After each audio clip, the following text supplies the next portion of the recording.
What's going on, everybody? My name is C4. Welcome back to the channel. And today we're here for episode 16 of our college football 25 Dynasty with Florida International. We are here in year 5, second season in the ACC. And we got off to a decent start. It's not undefeated, but 3-1 through our first 4 games. We got a 14th ranking in the nation. We lost to Georgia. That game was just straight shenanigans. We beat Florida Atlantic in our only rivalry game of the season. Handle business against FCS East, and when we started the year, preseason, Clemson was ranked. So, unranked when we beat the brakes off them 48-27.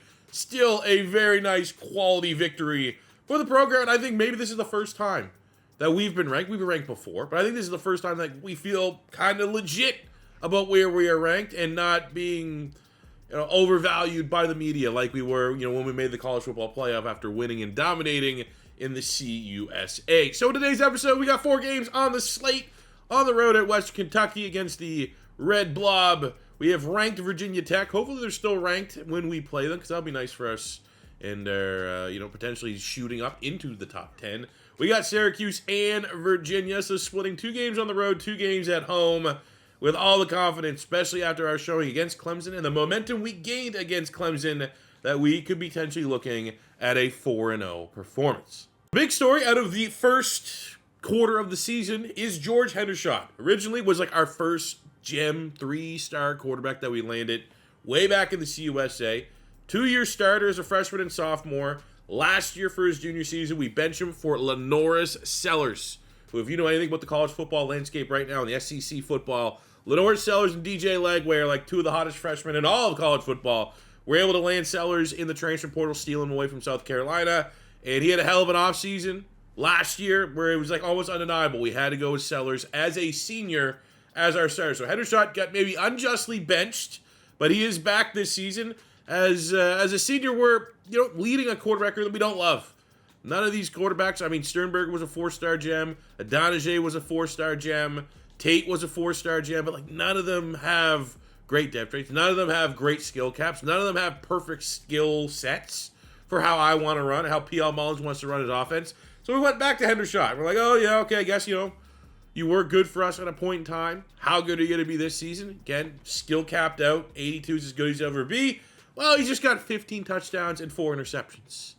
He's also running the football efficiently when he needs to. He only has 48 yards. A lot of that's sacks because our offensive line is dog shit. But it does feel like almost every time he takes off, it's a first down.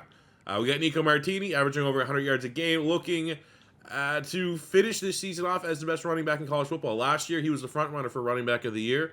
Then the last 4 or 5 weeks, we kind of got pass heavy, and Nico Martini ended up losing his lead and finishing as runner-up for running back of the year. So this season, we kind of want to get that one over the line. For receiving, Brian Cage has been the second greatest wide receiver, trying to become the greatest in FIU history behind the great T.Y. Hilton of Colts fame in the NFL. He's playing very well, averaging almost 150 yards a game. On the defensive side of the ball, we had Keon Keeley last year. Keon Keeley was a legit 5-star recruit to Alabama, number 3 overall player in the country, hit the transfer portal. We brought him in, and he finished as the all-time leading sack getter in FIU history. But he leaves. He goes to the show. Actually, he doesn't even get drafted, which is absolute bullshit.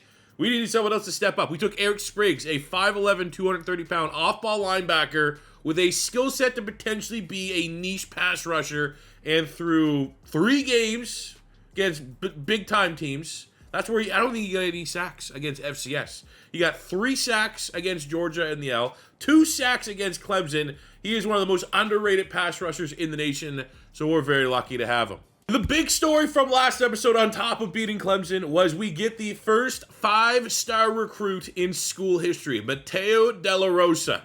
Power back. Now, we like Nico Martini as our running back, and bringing in a 5-star is not going to, really disrupt it. Martini's our guy. We love Martini, but De La Rosa is special.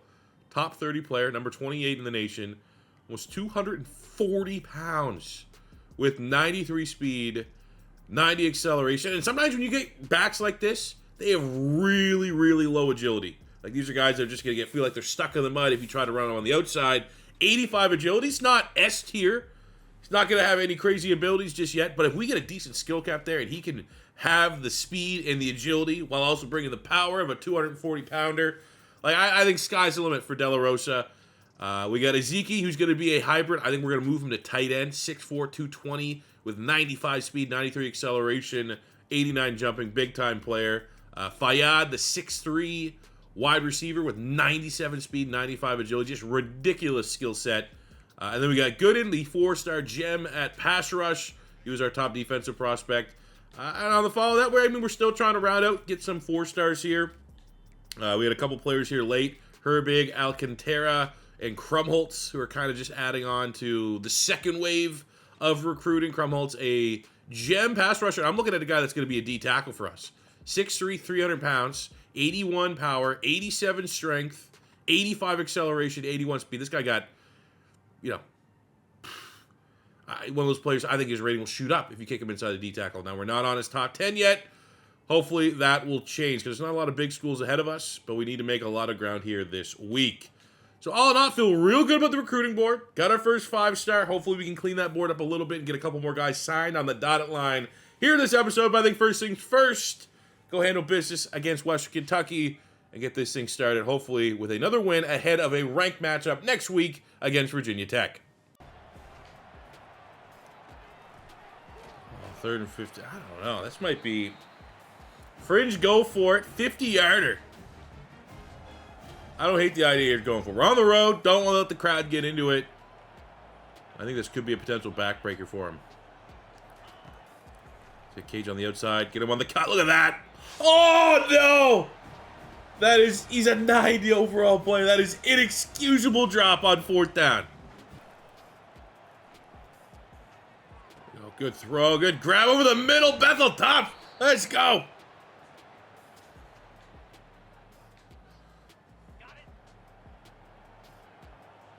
Let's go right back Bethel Rowan, man. That guy is... He's feeling it here today. Actually, what we'll do is go to Cage late and makes up for the drop. And lead is back with the good guys on the road.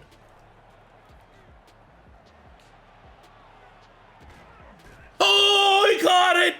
In traffic, double coverage. Bethel Roman, slot wide receiver.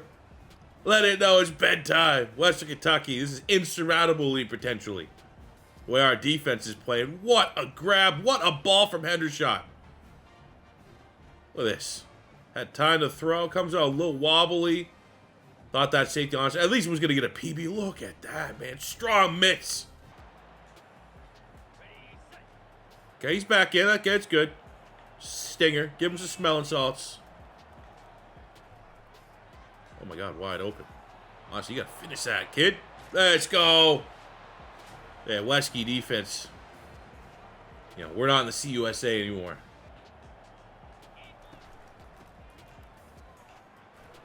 Let's go, Martini. Second level. No signs of slowing down. That's how we cap this one off. Convincing win on the road at Wesky.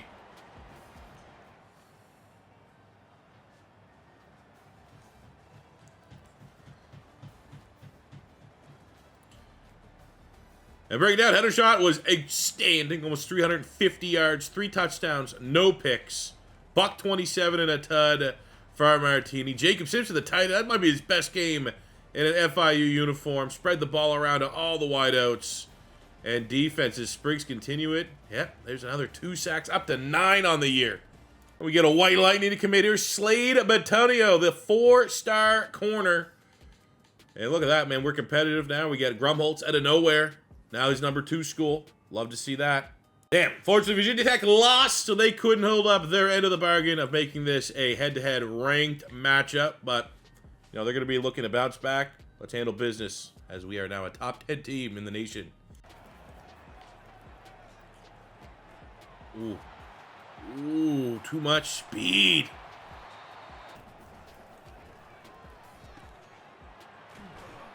Nope. Backup running back there. I don't know what happened. Martini's out. Do yourself.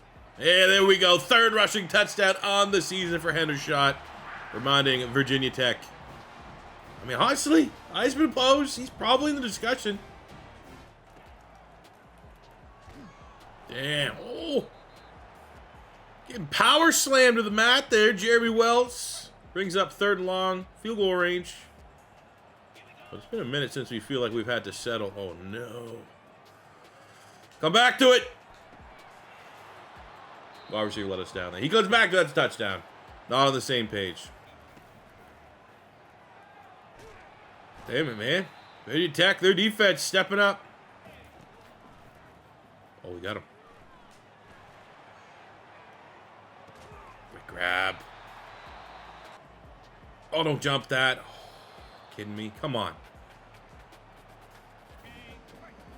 Second to go. Let's throw this one in here, man. Don't want to settle for a field goal. There we go. Easy does it. Got him. Hey, don't get caught. Damn it. Hey, whatever. We'll take that shot. Good sideline grab there. I'm not going to lie. We got a couple routes there for Rambo, the converted center, who's now playing fullback. I kind of want to throw him the football one of these times. We'll take the easy route there over the middle. Goal to go could be Martini territory. Tell you what, Martini doesn't get in here, it's going to be fullback. We're going to send 300 pounds. Damn it. Oh, yeah, well, hey. Martini got to earn the right there to get those touchdowns. Let's go 7-5. Oh, no. No one even wants to tackle. I think he has 3 yards, 3 touchdowns on the year. And he hits you with the Snow Angel. Go. Go. Get on that horse. Need that. There we go. Let Martini run the score up here. We remember Virginia Tech was just recently ranked, so hopefully the powers that be that make these polls remember that they were just recently ranked. We beat the brakes off them. And look what we got here, man. Standout performance defensively. Spriggs, another 2 sacks. He's going to shatter the single-season record that Keon Keeley had a couple years ago. But look at that, man. We got a pick. That's how rare. We never get interceptions. Oh, that's a rough week. Come on, no. So I will say, tail of the tape, Miranda, we don't need linemen. I was just trying to chase one. And if I'm going to lose a gem D-end, as you know, as like you know, run stuffer tendency. It's not power rush or speed rush. It's definitely like the 3rd on the totem pole of what I'm looking for. It was just more so trying to chase a good player than I was in love with the player. But now that puts a lot more pressure. We need Krumholtz to step up. He already, you know, he's going to be a D tackle. We got, you know, really want to kind of sure things up here. We have Herbig. We're number 3. But I think we could potentially gain some ground there once we start, you know, getting on the hard stuff for these players. But, I mean, 10 targets. I'm kind of banking on that we're going to finish this year strong, and we're going to get a bunch of 4 stars in the transfer portal. All right, game 3, and we got 4-2 Syracuse at home. I'm expecting a competitive matchup, but ultimately... All right, you know, it's Syracuse. You know they're going to be stingy defensively, play old school football offensively. Man, they are bringing some heat after the QB here. That should be... Here we go. On the board. Terrific field position here off the interception on the 18. We're like throwing across the body like that. After throwing a, you know, we've been very protective of the football. Header shot through a pick last week in the red zone. Don't want multiple. And we're just like, it's almost like we fucking spoke that into existence. Give it right back to him.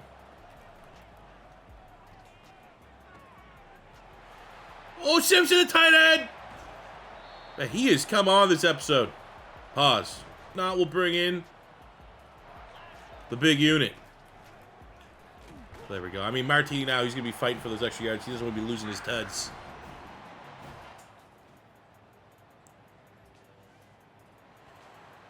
All right, Syracuse responds with a haymaker of their own.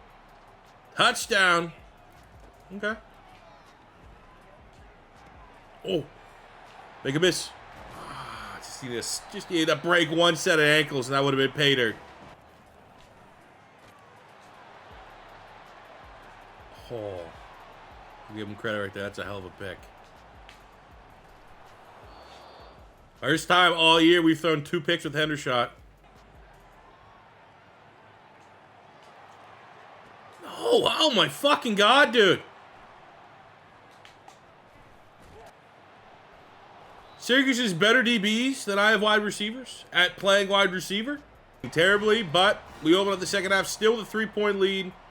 3 interceptions, no touchdowns for Hendershot. I mean, here I was saying, oh man, he could technically be like Heisman contention. He's trying to play himself out of that here today. Quick throw there to the backup tight end, Hooks. Gives us goal to go. Nico Martini time. At least give him the first swing at it. Ooh.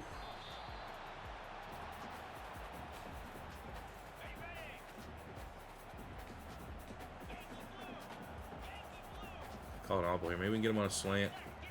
They're stacking the box for the run. There we go. Pick on him. Oh my. Just put the fries in the bag, bro. 4th pick.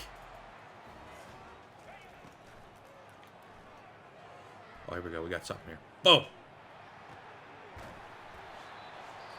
Come on, Kalu in the slot. No safety over top. Nothing.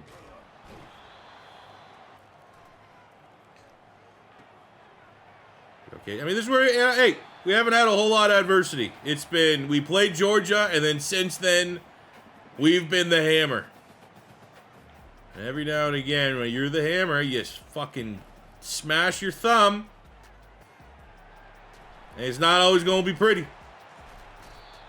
But get a touchdown here. Let our defense continue to play good defense for the most part. 24 points allowed is a lot. But a lot of that has been the fact we have 4 fucking interceptions on the day. There we go, baby. Go right to Cage. Defense, get me a stop. We're tied up.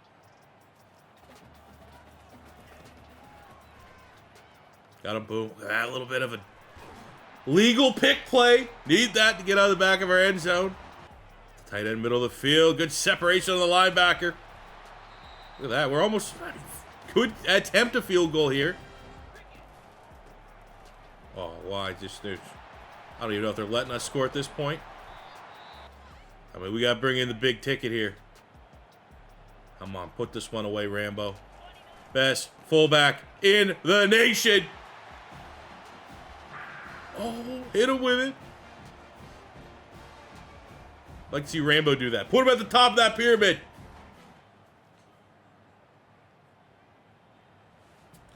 Let's go, baby. 31-24. A little bit of adversity. Might not jump up a whole lot in the poll. I mean, Syracuse was 4-2. Not a scrub team. We had to earn it, man. Love it. Let's get another one signed on. 4-star corner, DeAndre Emerson. Sucks though, we're going to miss out on Ty Williams, 3-star linebacker. He was on our original preseason board. Waited, I guess, a week or two too long to come back and circle back to try to get him to sign. Damn. And now for the final game of the episode. We got another ACC opponent. We are undefeated in ACC play. 3-0, 6-1 of the season, up to number 6 in the poll. And, I mean, no ACC game remaining. Looks like it's going to be an absolute cakewalk, but I'm not necessarily seeing any L's here. So I'd love to see us be able to finish out the rest of the season undefeated. Looking at where we rank, top 25, at least as, you know, who's ahead of us. Georgia's still ahead of us. Wouldn't hate a rematch there potentially. We got Notre Dame, 2-loss Arkansas. I don't know about that one. LSU's undefeated. USC is undefeated. Texas A&M 6-1. 1-loss Ohio State. 1-loss Cal. I mean, UCLA might feel a little bit dogged there. Undefeated. Texas State 6-1. I mean, I feel pretty... I mean, look at the ratings here. USC's only an 84.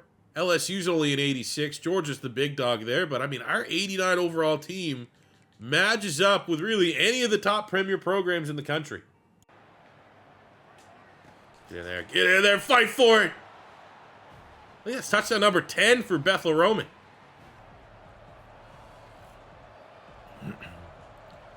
All right, we got Nico Martini back out there. Get him to run a little route here.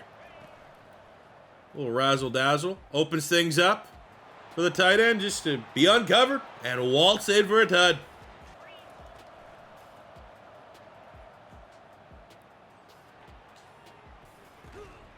Oh, he caught it! Chips in! We never get jump balls, let alone double cover jump ball. We got 2 this episode. That's insane. I literally thought, I was like, all right, that might get honestly intercepted. Which, I mean, we've been conditioned over 5 years that like 50-50 balls are always intercepted. Look at that. Steps up in the pocket. Shows off that 96 throw power. And look at that. How does he come down with it?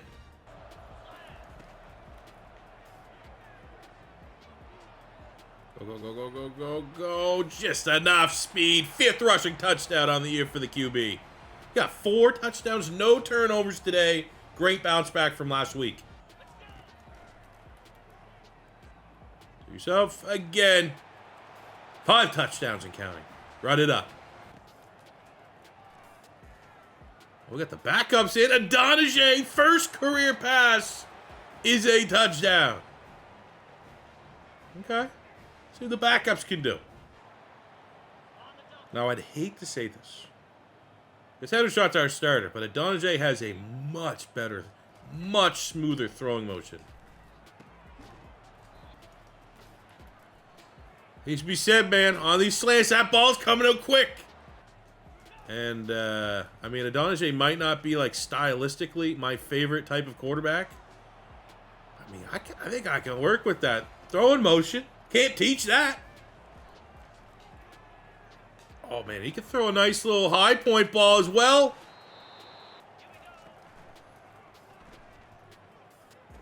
Another one, man. I'm a smooth operator. I'll say that.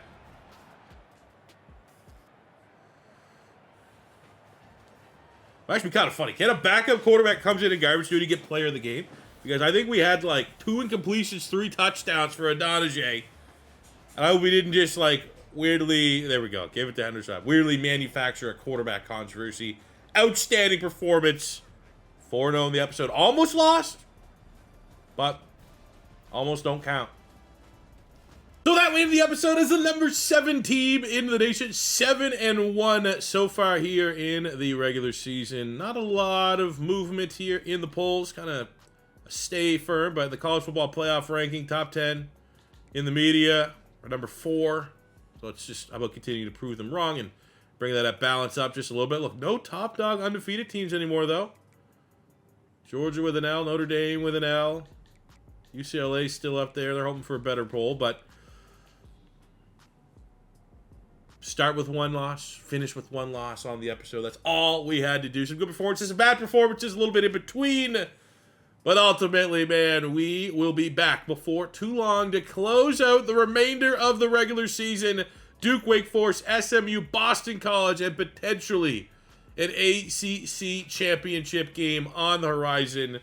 Our big goal this year, above anything else, is get the prestige of the program up so we can get more hours in recruiting and we can not just, you know, scratch and claw and hope and pray for a 5-star. We need 5 stars to kind of slowly become the norm. I don't need to be Georgia or Miami and get 70 of them. But I like to get, you know, I'd like to now get to a point where we can recruit here at FIU where if there's a guy that we find like that's our guy, I know that we can go get them. Right now, that's still not necessarily the case. And I think we put the work in this year, lay the groundwork, lay the foundation by increasing the school's prestige, getting more recruiting hours, etc., etc. But we got to close with the regular season. Still plenty of work to do, as we saw against Syracuse. Even these, you know, 5-4, around 500 teams, they're going to give us their best shot.